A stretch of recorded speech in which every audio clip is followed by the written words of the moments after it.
안녕하세요. 시와님과 함께하는 성경 구하신 것을 환영합니다. 이번 시간에는 하늘 성전 환상에 대해서 4장부터 5장에서 함께 공부해 보도록 하겠습니다. 4, 5장은 요한계시록에서 매우 중요한 위치에 있습니다. 이 성전 환상은 앞부분에 등장하며 2, 3장의 7 메시지와 서로 조화를 이루게 됩니다. 7 메시지는 지상의 교회에 초점을 맞추는 반면 4, 5장에서는 하늘의 교회에 초점을 맞추기 때문에 서로 연결된다고 할 수 있습니다. 또한 4, 5장에서는 3장 21절에서 나오는 라오디게아 교회에게 이기는 자에게는 보좌에 앉게 할 것이다 라고 한 것과도 연결됩니다. 그래서 4, 5장에서의 하늘 보좌는 3장 21절에서 나왔던 그 하늘 보좌는 매우 중요한 요소 중 하나로 등장하게 됩니다. 이 구절에서 나타난 아버지의 보좌는 4, 5장의 핵심 메시지 중 하나입니다. 그리고 이러한 4, 5장과 2, 3장의 결합과 연결은 그 다음 내용들이 무슨 내용인지 어떻게 전개될지를 예상하게 됩니다. 이는 지상의 교회에 대칭되는 천상교회의 모습을 말함으로써 현재의 교회는 그 어떤 영적 전투에서도 승리할 것이며 하나님의 보좌 옆에 앉을 것이다 라는 것을 말해주는 것입니다. 이처럼 4, 5장은 2, 3장 그리고 마지막에 등장하는 21장, 22장에서 나오는 새 예루살렘과 연결되어서 요한계시록 전체의 내용을 내다보게 해줍니다. 4, 5장이 동일한 하늘에 대한 환상이지만 그 요점은 다릅니다. 4장에서는 창조주 하나님을 찬양하지만 5장은 구속주이신 그리스도를 찬양합니다. 하나님은 보좌에 앉으신 이로 등장하게 되며 이 모양이 보석 같고 오지개가 그 보좌를 둘러쌌습니다. 또한 하나님이 앉으신 보좌를 중심으로 24장로들이 금 면류관을 쓰고 흰 옷을 입으며 24개의 보좌에 앉아 있습니다.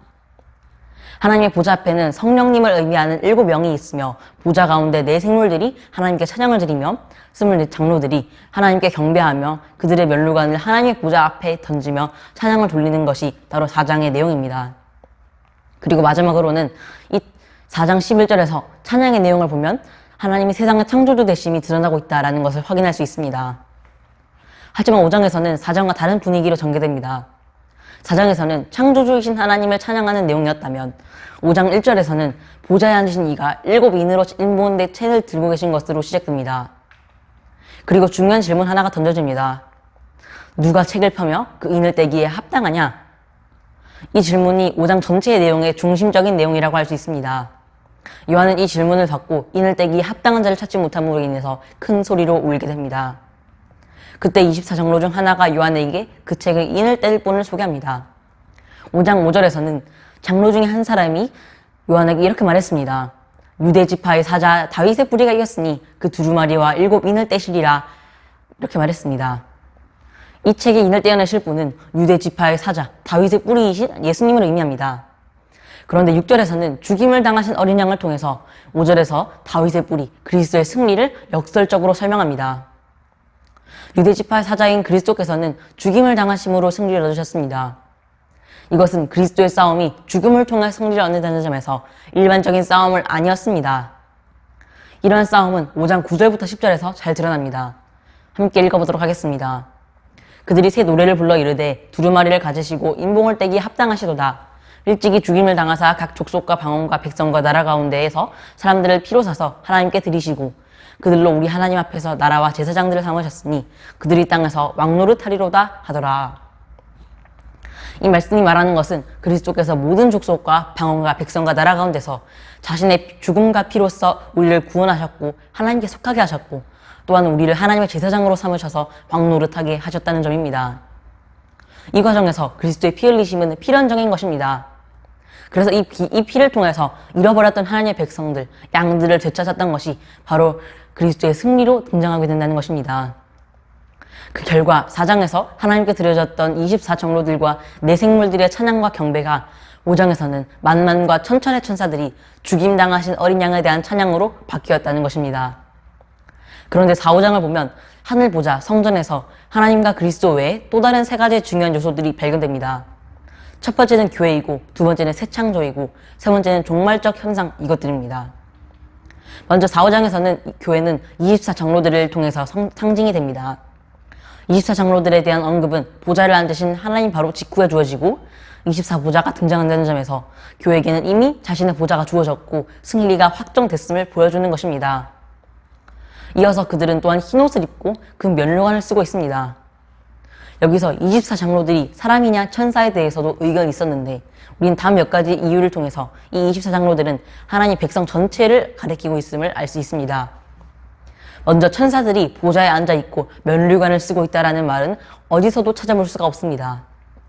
보좌에 앉고 면류관을 쓴다는 것은 하나님의 백성에게만 주어지는 특권이고 오히려 천사들은 돕는 영이라고 합니다. 24장로들은 역대상 24장의 아론의 족보에서 나온 제사장들의 24계층을 배경합니다. 5장 10절에서 본다면 예수 그리스도께서는 우리를 하나님 앞에서 나라와 제사장들을 삼으셨고 또한 왕적 지위를 나타내는 면류관을 주셨다는 점에서 하나님의 기업을 이어받는 하나님의 백성을 나타내고 있습니다. 이런 증거들은 24장로들이 하나님의 성전에서 제사장의 기능을 가지고 있으면서도 면류관을 쓴 하나님의 백성, 즉 인간이라는 것을 입증하고 있습니다. 이는 전혀 새로운 것이 아닙니다. 이미 바울은 에베소서 2장 5절부터 6절에서 허물로 죽은 우리를 그리스도와 함께 살리셨고 또 함께 일으키사 그리스도 예수 안에서 함께 하늘에 앉히시니 라고 분명히 말했습니다. 또한 골로새서 3장 1절부터 4절에서는 이런 사실을 반복해서 더 자세히 말해줍니다. 이 본문들은 성도들이 그리스도와 함께 죽었고 살리심을 통해서 그리스도와 함께 하나님에게 감추어졌음을 통해서 승천의 개념을 전달하고 있습니다. 또한 성도들이 그리스도와 함께 나타날 것을 예고하고 있습니다. 이어서 본다면 하늘 성전에서 번개, 음성, 뇌성이 보좌 앞에서 일어나는 것을 볼 수 있습니다. 이런 번개, 음성, 지진들은 심판의 맥락에서 주어지는 것인데 이런 심판의 표현들은 점차 강도가 심해짐을 볼 수 있습니다. 하늘 성전은 4장 6절에서 등장하는 수정과 같은 유리바다와 같은 것으로 바닥이 묘사됩니다. 이것은 요한계시록 15장 2절에서 명백하게 드러나는데 여기서는 짐승과 우상을 이긴 자들이 하나님의 권고를 가지고 유리바다에서 노래를 부르는 모습으로 이 유리바다라는 것이 나옵니다. 이 유리바다와 그곳의 짐승과 우상 그리고 그것을 이긴 자들은 자연스럽게 홍해를 건넌 이스라엘 백성과 홍해에 수몰되는 애굽 군대를 연상케 합니다. 홍해를 건넌 이스라엘이 승리자였던 것처럼 짐승과 우상들을 이긴 사람들도 역시 승리자들인 것입니다. 또한 24장로들과 네 생물이 부르는 새 노래는 역시 15장에 등장하는 이긴 자들이 하나님을 향한 노래로 모세의 노래, 곧 어린 양의 노래를 부른 것과 연결됩니다. 이 노래의 내용을 한번 비교해 보겠습니다. 먼저 9절부터 10절에서는 새 노래라는 것이 등장하고 또 하나님께서 우리를 왕노릇하셨다라고 합니다. 또 15장 3절부터 4절에서는 하나님의 종 모세의 노래, 어린 양의 노래라고 나오고 만국의 왕이시여 주의 길이 의롭고 참되시로다 하면서 이렇게 두 구절의 공통점이라면 새 노래 외에도 왕권이라는 것에 공통점이 있습니다. 전자에 있는 왕권은 그리스도인들의 왕권이고 후자는 하나님께 왕권으로 등장합니다. 전자에서의 성도들의 왕권은 그리스도의 승리에 근거합니다. 5장 5절에 본다면 이미 그 천사들이 유대지파의 사자 다윗의 뿌리가 이기었다라고 했던 적이 있습니다. 그리고 후자의 왕권은 승리한 자들의 노래를 통해서 드러나고 이것은 곧 하나님의 왕권은 성도들의 승리로 확증됨을 말해주는 것입니다. 이것은 그리스도인들에게 주어진 영적 전투에서 우리의 승리가 이미 하늘 성전에서 이루어졌음을 또 성도들에게 주어질 왕권을 통해서 예고되고 있음을 보여주는 것입니다. 그리고 내 생물, 사자 같고 소 같고 사람의 얼굴 같고 그리로 날아가는 독수리 같은 것들이 보좌 주위에 존재하면서 하나님을 찬양하고 있습니다. 이것들은 에스겔에서 1장과 10장에서 등장하는 내 생물을 연상하게 합니다.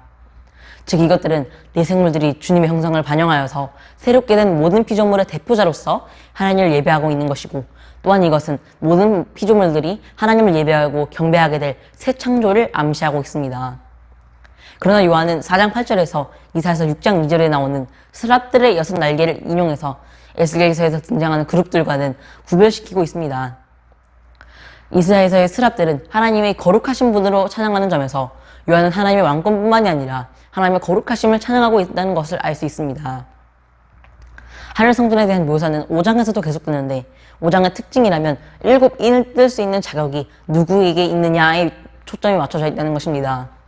5장 6절에서는 이 인을 떼기에 합당하신 분을 유대 지파의 사자이신 예수님으로 표현하고 이분을 바로 죽음당하신 어린 양으로 표현합니다.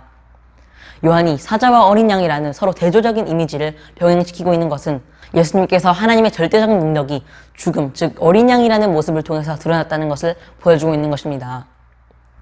유대지파의 사자이자 죽임당하신 어린 양이신 예수님께서 책에 인을 뗄 수 있는 것이 바로 이것입니다. 예수님께서는 사자로서 하나님의 능력을 갖고 계신 분이시고 또 어린 양으로서 우리의 고통을 이해하는 분이시기 때문입니다. 천사의 그룹과 사람의 그룹의 예배는 8절부터 14절에서 책의 인을 열기 위한 목적으로 나타납니다. 먼저 내생물과 24장로들이 어린 양의 예배에 참여하는 것으로 시작됩니다. 여기서 24장로들은 각각 검은고와 성도들의 기도의 향이 가득 찬 금 대접을 들고 있습니다. 이것은 구약시대 때의 제사 장면을 연상하게 하는데 신기한 점은 희생제물이 곧 성도들의 기도라는 것입니다. 구약에서 성도들의 기도가 하늘로 성달되기 위해서는 정결한 제물을 통해서 드려지는 희생제사가 필요했습니다. 하지만 이제는 성도들의 기도를 통해서 더 나아가 우리 몸을 거룩한 산 제물로 드림을 통해서 하나님의 선하시고 기뻐하시고 온전하신 뜻이 무엇인지를 분별하는 것이 곧 우리가 드릴 영적 예배인 것입니다. 이렇게 번거로운 제사 없이 하나님의 보좌에 우리의 기도가 성립된다는 것은 우리를 위해 모든 희생제사를 단번에 들으시고 끝내신 죽임당하신 어린 양, 새 언약의 중보자이신 그리스도의 공로 때문입니다. 9절부터 14절에서는 세 개의 성령이 등장하게 됩니다. 첫 번째 성령, 9절부터 10절에서 우리는 네 가지 사항들을 볼 수 있습니다. 첫 번째로 어린 양이십니다. 어린 양이신 예수님은 인봉을 열기에 합당하신 분이시고 두 번째로 예수님의 이 죽음을 통한 구속은 어린 양의 피로 이미 이루어졌다는 것이고 또한 이 구속은 온 우주적으로 나타나는 것입니다. 또 어린 양은 우리를 왕같은 대제사장으로 삼으셨다는 것을 우리는 볼 수가 있습니다. 두 번째에서는 많은 종류의 천상의 존재들이 등장하며 강조되며 세 번째 성령에서는 하나님과 어린 양에게 드려지는 모든 만물의 찬양을 보여줍니다. 마지막으로 피조세계와 천사들을 나타내고 있는 네 생물들은 아멘으로 이 찬양에 화답하며 교회를 상징하는 24장로들은 엎드려 예수님께 경배를 합니다. 결론적으로 4, 5장은 하늘 성전에서 일어나는 일을 집중적으로 보여주고 있다고 할 수 있습니다. 그곳에 하나님의 백성 전체 교회가 있으며 종말적 심판들의 근원이며 새 창조의 실제가 존재하는 곳입니다. 한편 4, 5장은 21, 22장에서 등장할 새 예루살렘을 미리 말해주며 이해하는 데 도움을 줍니다. 하나님의 나라는 이미 그리스도를 통해서 도래했고 시행되어 왔으나 4, 5장에서 말하는 새 예루살렘은 4, 5장에서 등장하는 하늘 성전은 바로 새 예루살렘에서 완성되어 나타날 하나님의 통치를 묘사하고 있는 것입니다. 한번 4, 5장을 요약하고 있는 이 표를 한번 보겠습니다. 먼저 4, 5장은 각각 하나님은 창조주이시고 5장에서는 예수님은 구속주이신다라는 주제를 통해서 나타나게 되고 4장에서는 보좌에 앉으신 이 성령, 24장로 네 생물이 등장하게 되고 5장에서는 보좌에 앉으신 이 어린 양, 성령, 24장로 네 생물, 천사들이 나옵니다. 그리고 요점을 살펴본다면 4장의 요점은 하늘에서처럼 뜻이 땅에서도 이루어질 것이다 라는 하나님의 찬양에 대한 내용이고 5장에서는 누가 과연 이 인을 뗄 것인가에 대한 내용입니다. 또 4장에서는 찬양의 대상이 하나님이시지만 5장에서는 죽임당하신 어린 양의 피입니다. 찬양의 내용이 있어서 4장에서는 3개로 나뉘고 5장에서는 4개로 나뉩니다. 4장에서 첫 번째로는 하나님의 창조 섭리에 대해서, 두 번째로는 내 생물이 영광과 존귀와 감사에 대해서, 그리고 24장로들은 영광과 존귀와 능력에 대해서 찬양을 합니다. 또 5장에서는 먼저 죽음을 통해서 우리의 구원을 이루셨다는 것으로 이루게 되고, 그리고 내 생물과 24장로들이 나라와 제사장으로 삼으셨다는 것에 대해서 나오고, 많은 천사들은 능력과 부와 지혜와 힘과 존귀와 영광에 대해서 찬양합니다. 그리고 종합적으로 모든 만물들은 찬송과 존귀와 영광과 능력에 대해서 찬양을 합니다. 그리고 마지막으로 그 창조는 구속을 통해 완성된다라는 것을 통해서 정리가 됩니다. 4장에서 나타난 하나님의 통치하심은 이렇게 정리할 수 있습니다. 4장은 창조주 하나님에 의한 축하이고 5장은 구속주 그리스도에 의한 구원의 축하다라고 볼 수 있는 것입니다.